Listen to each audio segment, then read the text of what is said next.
The oil field of the 21st century. The fountains in which the happy oilmen would splash are long gone, and the well depth now measures not in dozens of meters, but in kilometers.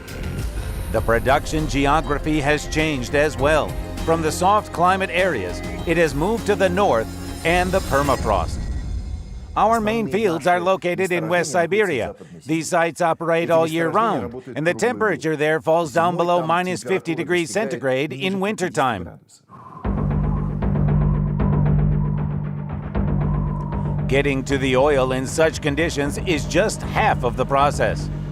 The greatest difficulty is bringing it up to the surface, as today we mainly have to work with the so-called heavy oil, which is very cold sensitive. It has a significant content of paraffin waxes and other mixtures. All this makes it more viscous and more difficult to transport. It is harder to prepare for processing, harder to get out of the ground, and harder to transport further. Let's conduct a small experiment. Now, I will clearly demonstrate what happens to oil at low temperatures.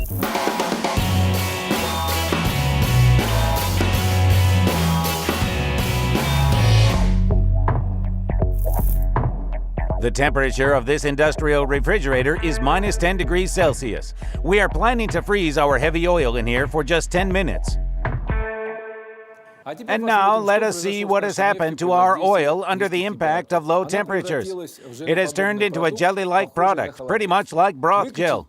Pumping such oil out is next to impossible. And if we still try, this oil jelly will most likely block the well and stop the production completely. And here comes the time to remember about the saving warmth. Let's warm up our oil a bit.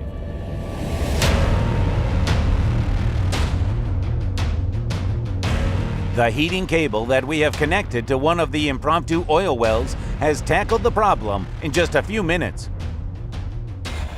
The oil has warmed up and pours out of the retort without effort. This method is almost the same one they use to deal with low temperatures impact at oil wells. Only they don't warm up the oil, they just don't let it cool instead. Basically, it is warm enough in the depths of the earth, and it is important not to lose this temperature. Then the task is basically not to warm up the oil, but to compensate for the heat loss in the environment. Most often, these cables are placed right inside the oil wells.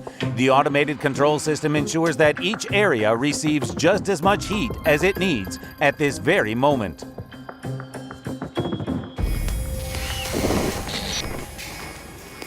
We also use special temperature gauges that monitor the required temperature on the pipe's surface and signalize to the automated system in the control boxes and turn the systems on or off depending on what is needed.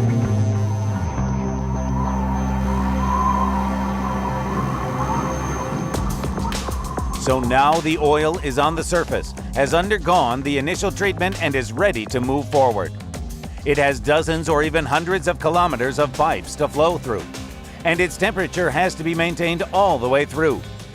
It is the matter of ecological safety, and at the same time, a way to avoid large financial losses in case something goes wrong with the pipeline.